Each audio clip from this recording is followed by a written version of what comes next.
All right. So I was taking a look at what's been going on for the last couple of weeks. No, more specifically, what's been going on with the campaign trails and what's been going on. People talking about this red wave and threat of the Republicans taking the House and things like that. Many more conversations about the so-called black man in relations to voting and Stacey Abrams. The fact of the matter, she lost, and it was about how she blamed so-called black men for not winning the election when the turnout was more so-called black men came out to the election and stuff like that. Then it was a whole pro-black talk, but that's the story for another day. Uh, but what I was paying attention to this week, I thought was pretty interesting, was this guy named Dylan Mulvaney.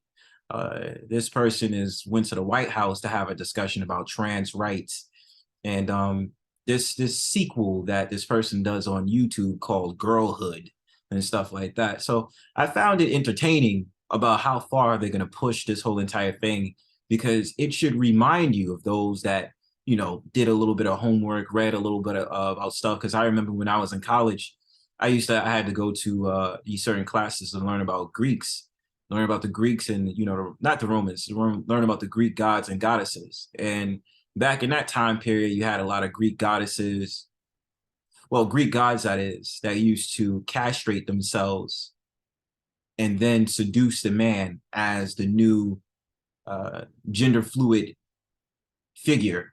You know what I'm saying? So a lot of that stuff happened. But today I want to pay attention to this character named Dylan Mulvaney, who's well known for being an actor in a popular play called Book of Mormon. Now, I don't really know too much about that play, Book of Mormon, besides the fact of the matter that it's on Broadway here in New York City.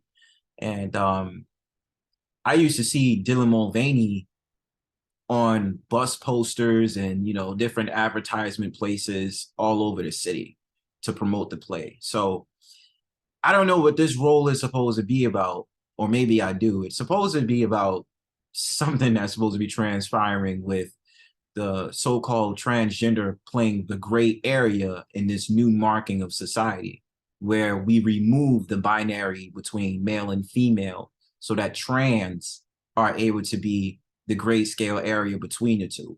And more on a spiritual level, I guess paying respects to a lot of the Greek gods and goddesses in the olden times, the Romans, the Egyptians, and those that's really deep in the know, they know that this is supposed to be fulfilling the prophecy of the goat head and all that other stuff, the Baphomet.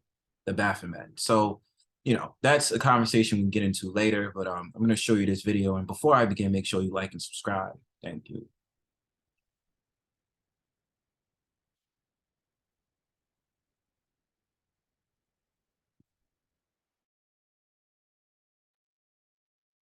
Down and everyone was staring. And I was like, oh, For use.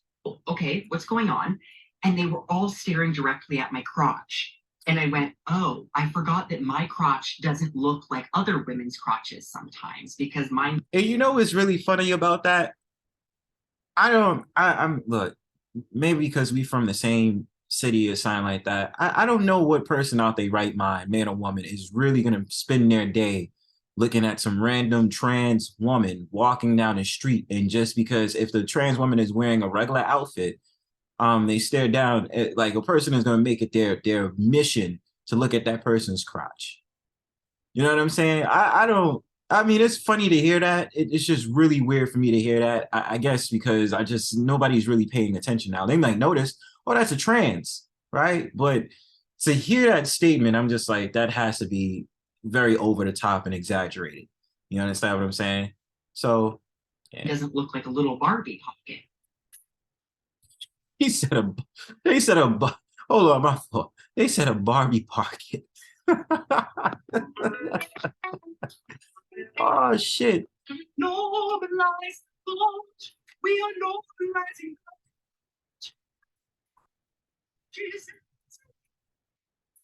Now, I want you to keep that in mind as this video goes on, right? Because what is the last thing you guys heard when it came to these conversations and these regroupings of gender? What was they saying before a couple of years ago? They were sitting up there saying that men can have periods, right? And so now the target is to sit up there and say that women can have bulges, that they have bigger clits, for lack of a better term. So, I mean, when I hear stuff like this, a lot of people try to redefine the state that God gave you. Everybody knows that God gave, the Most High gave the woman the breasts, gave her the womb, and gave her, you know, the attributes for the feminine figure. Gave the man the Adam's apple, gave him the phallus, and gave him all the components of what a man has. So what you see in this society is a regrouping and the conversation starts to go out. And I've been hearing this, I was on a YouTube panel, and I've had just discussions in real life. It's like having conversations with a lot of these people that's like what they call the liberal left, you know what I'm saying? Or the demonic left or whatever, stuff like that. If I hear from these people, a lot of the times they backtrack. And it becomes one of those sort of things where they become very childish in their statements and arguments. Usually what happens when you put out a fact and when you go ahead and you say things that is making them understand or study a little bit, they can't retort your argument.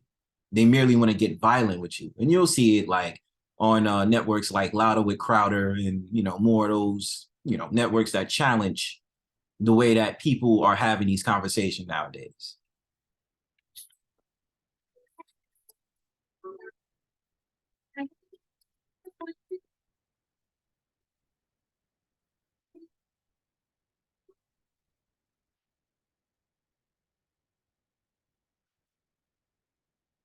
Sorry, I had to back up. So it says Dylan Mulvaney, Joe Biden, and radical left-wing lunatics want to make this absurdity normal.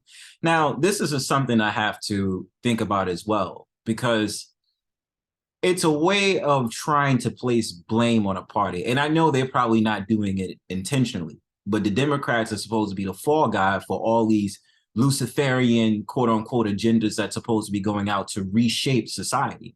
Now, I would probably say the Democratic Party in regards to this conversation is the Trojan horse, but I definitely say the inner workings of what they're trying to put out in the future of society is not based upon the Democrats. They're just a fall guy for this. You understand?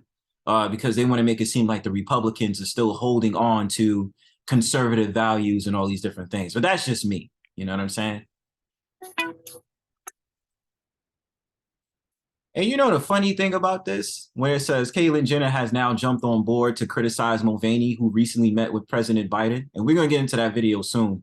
But this is the funny thing about this. Caitlyn Jenner, we all know, formerly known as Bruce Jenner, right?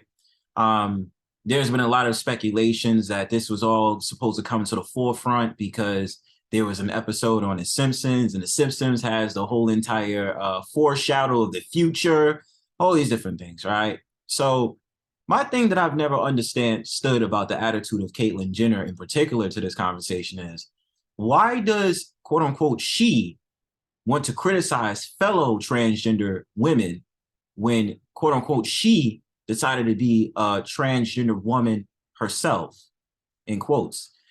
I mean, at the same time, the rhetoric I've never understood with Caitlyn Jenner is like, I have my cake and I want to eat it too. So still being defined as straight, but if, quote unquote, she was to get into a relationship with a woman, technically in that world, that would make her a lesbian, correct?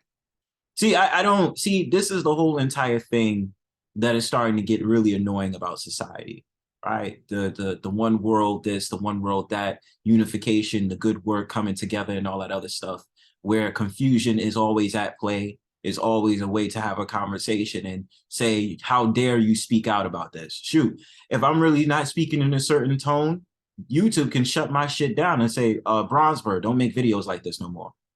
You know what I'm saying? It's crazy, man.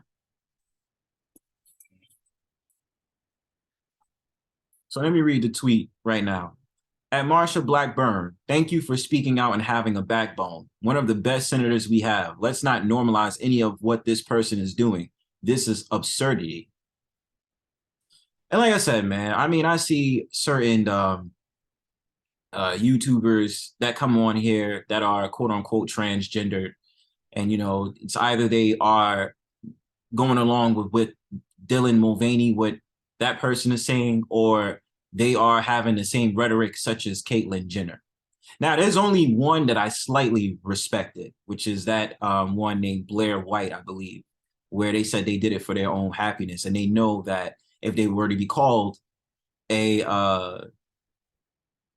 a man, they couldn't respond back to it because they know it's true, right? So they know at the end of the day, but it's just really crazy how far this is going to go.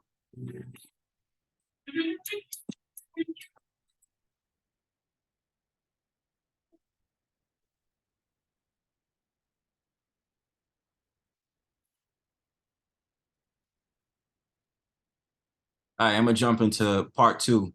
Make sure you like and subscribe. Peace.